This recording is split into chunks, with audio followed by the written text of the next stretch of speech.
Hi guys, welcome to AllCBTs. My name is Faith Badru, and today we are going to be looking at Biology 101, Biology 102, or it can be MCB, that's Microbiology 101, General Biology.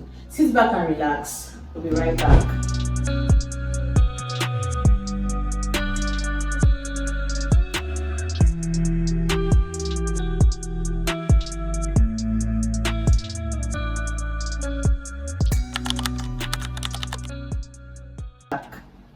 Welcome back. So today, if you're in 100 level, you are going to be talking about Biology 101. It can either be your course code can be Biology 101. You can see it as Biology 102, or you can see it as Microbiology 101. But the overall course name is General Biology today. Now, the first question we're going to be looking at: which organelle is primarily responsible for cellular respiration and energy production? Which organelle is responsible for cellular respiration and energy production? Option A, we have Golgi apparatus. B, we have the lysosome. C, we have the mitochondrion. D, we have the ribosomes. Now, the Golgi apparatus, the function of this Golgi apparatus is that when protein and lipids are synthesized in the cell, this Golgi apparatus is the one that actually packages and transports it to where it is needed. Now the lysosome, this one, they are enzymes. They are enzymes that end up breaking down the protein and lipids that are found in the cell. Now the mitochondrion, we call it the powerhouse of the cell, and this one is used for respiration. This is the site for respiration in the cell. Now the ribosomes, this one, they are used for protein synthesis. It's a site for protein synthesis. And this question we're being asked that which one is responsible for cellular respiration and energy production? Now we all know that at the end of respiration we get ATP as the energy. So we are still talking about respiration. So that is the mitochondrion. Number 2, the selectively permeable nature of the cell membrane allows it to what? A, prevent all substances from entering the cell. B, controls the movement of substances in and out of the cell. C, produce protein for the cell. D, stores genetic information. Now we are being asked that what is the function of the selective permeable membrane of the cell membrane itself? Now the reason why it is called selective permeable is that from the word selective in English language, selective means that just a few things, not everything. So it's like you select, not everything, unique, something like that. So when you're talking about selective permeable, it means that it's not all substances that are meant to enter the cell, and it's not all substances that will leave the cell.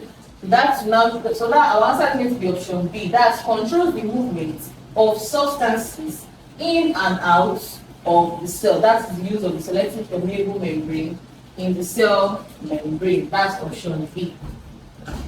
Number 3, which cellular structure contains the genetic material that controls cell activities? A, cytoplasm. B, vacuole. C, nucleus. D, endoplasmic reticulum. Now in this question, if you read it very well, you see this person that said, they said the genetic materials. That is where the genetic information, the hereditary information are stored in the cell, and that is the nucleus.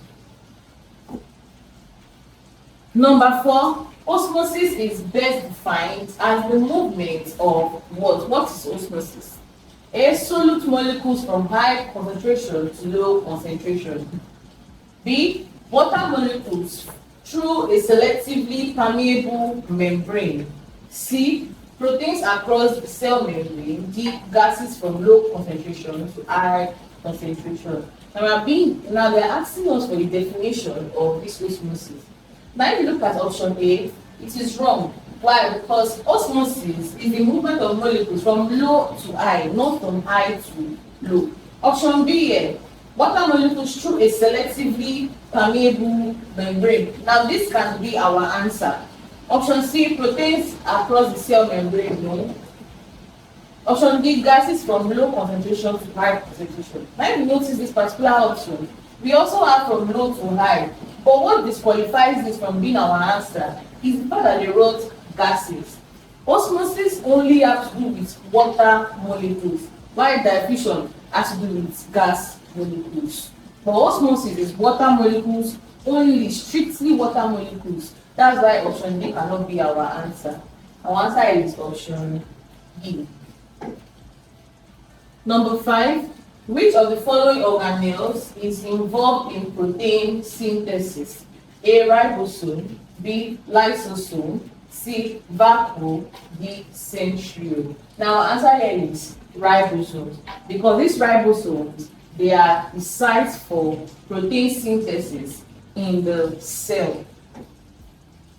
Number 6. Plant cells differ from animal cells because plant cells possess what? A. Mitochondria. B. Ribosomes. C. Cell walls and chloroplasts. D. Cytoplasm. Now our answer here, to get our answer, we have to analyze this question that what are the organelles that we see in plant cells? What are the organelles that we see in animal cells? And which ones are distinct? Which one cannot be seen in both of them? Let's look at option A, mitochondria. Mitochondria is the powerhouse of the cell for respiration. Now, both plants and animals, they go through that respiration process. So, it is not our answer. Why? Because it is similar between the two. Then we have ribosomes also, but they both have it. C, cell walls and chloroplasts. Now, cell walls, it's only plant cells that have cell walls, while animal cells, they have cell membrane. Now they have chloroplast. Now this chloroplast is the particular structure that contains chlorophyll. And we know that chlorophyll is the pigment that gives plants their green color. That's why when we define photosynthesis, we say that a process whereby green plants is because of the fact that they have this chlorophyll in them. These cytoplasm, both can have cytoplasm. So our answer here is cell wall and chloroplast. Number 7, the fluid mosaic model explains the structure of the what? A. Nucleus. B. Cell membrane. C. Mitochondrion. And D. Cell wall.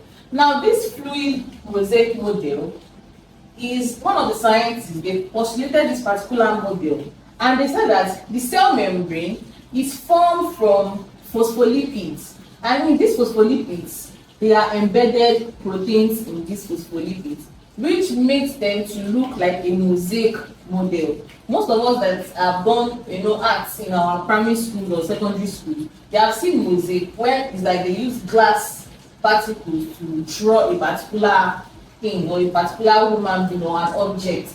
So they said that scientist postulated that the cell membrane looks like a mosaic model. So that is the answer is option B, the cell membrane. Talking about the cell membrane. Number 8, which process enables a cell to engulf large particles by forming vesicles? A. Diffusion. B. Exocytosis. C. Endocytosis. D. Osmosis. Now if you look at diffusion, diffusion is the exchange of gases. Or we can say that diffusion is the movement of gases from a region of high to low. It does not have anything to do with engulfing any particular thing.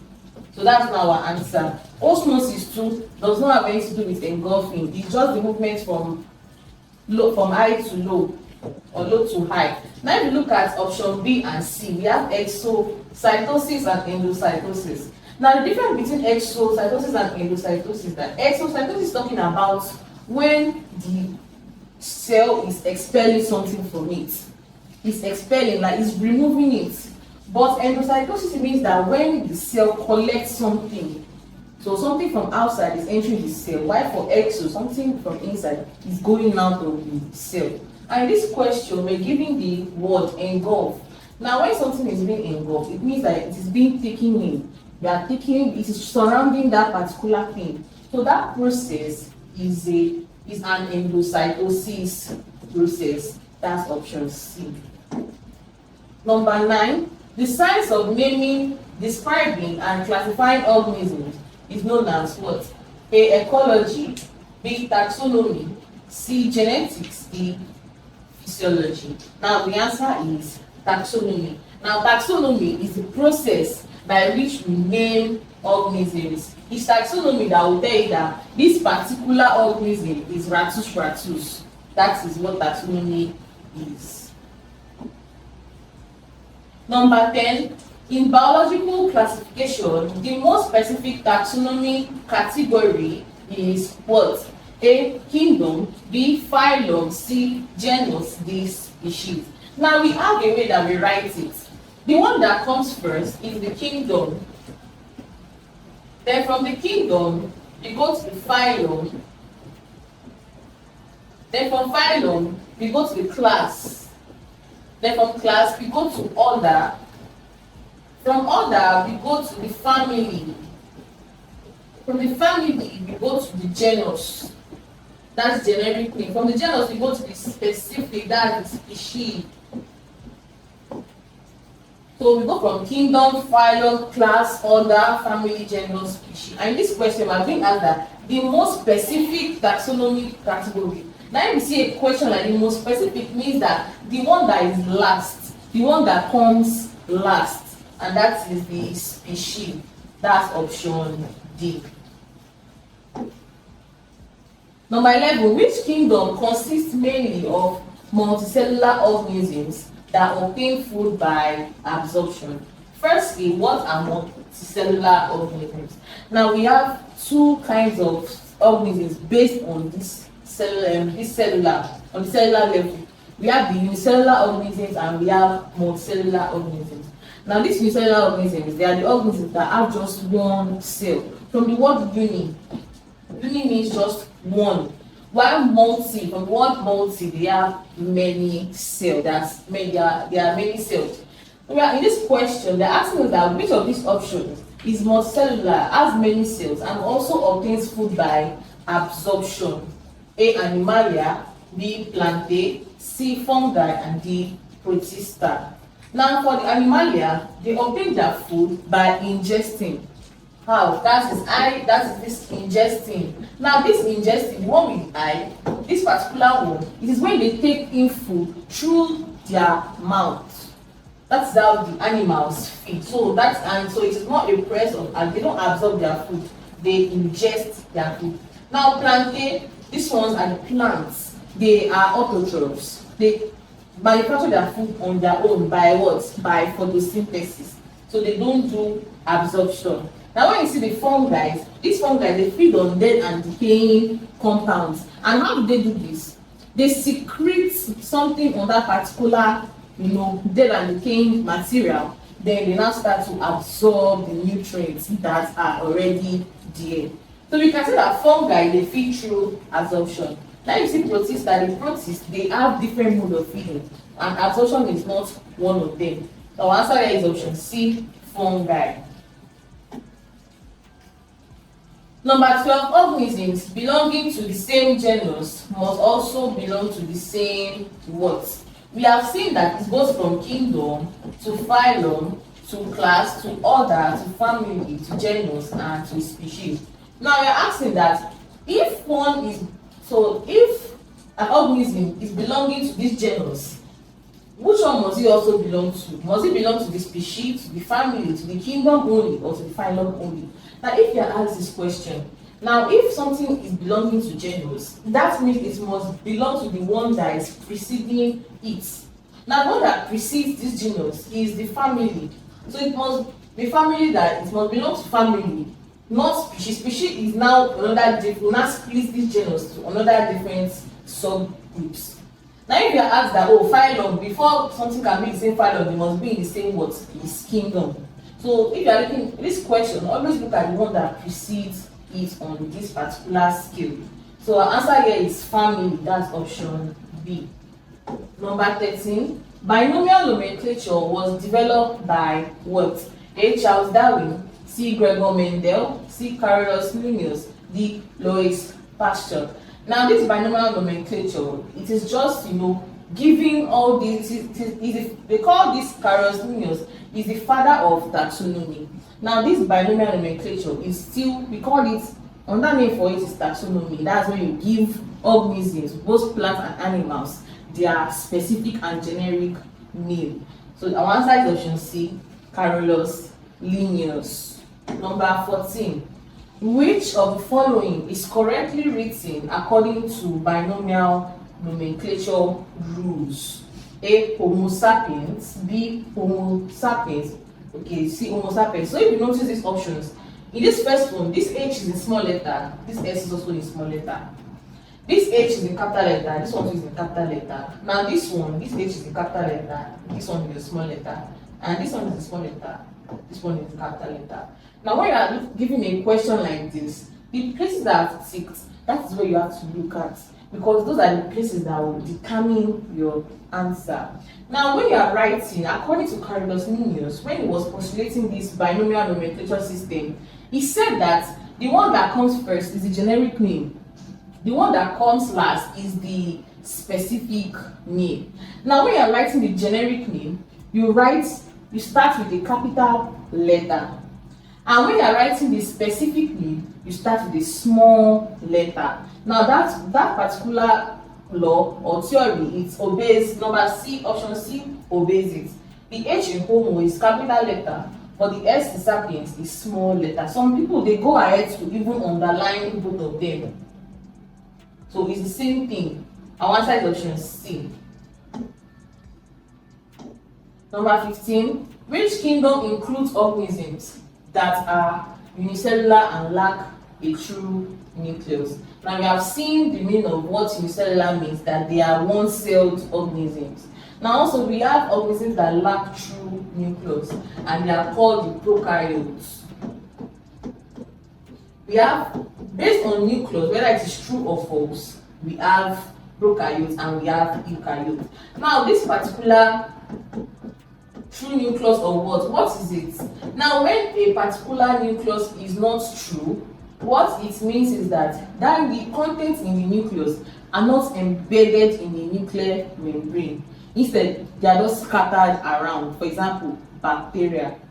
While the eukaryotes, this one, they have a true nucleus because they have a nuclear membrane which the contents of their nucleus are arranged in. A. Monera, B. Protista, C. Fungi, D. Plant A. Now a very good example of organisms that lack true nucleus, they are the bacteria, as I said earlier. Now these bacteria, they belong to the kingdom Monera. That's option A. So option A is our answer. Number 16, the taxonomic rank immediately above species is what? That is genus. Genus is the one that is immediately above species, and the one that is on top of genus is the family. Then like that we go to the order, then we go to the class, and so on and so forth. Number 17, genetics is the branch of biology concerned with what?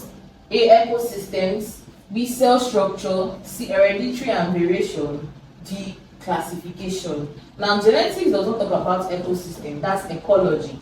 Cell structures we don't have anything to do with that in genetics. But hereditary and variation is, in fact, if we are defining genetics, is a study of heredity. And classification is not under genetics. So our answer is option C, heredity and variation. Number 18, the observable characteristics of an organism are referred to as its what?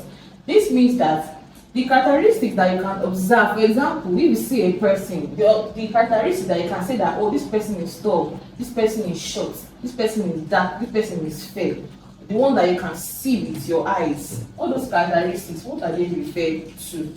A. Genotype, B. Phenotype, C. Allele, D. Chromosomes. Now we don't have any business with allele and chromosomes. They are not characteristics. The ones that are characteristics are genotype and phenotype. Now, genotype, for example, we have A, B, and O. Now, you cannot see somebody and just say that, oh, this person is AB. It's not possible because it is the genetic makeup, not the physical makeup. But phenotype is the physical makeup that we can actually see. So our answer is option B, phenotype. Hi, I'm sure you enjoyed the video you just watched. To see more content as that, prepare you for your upcoming exam, make sure to smash the subscribe button and turn on notification. Also, remember that you can use the comment section to send us your questions or your inquiries, and we are happy to take them. I'll see you in the next video. Bye.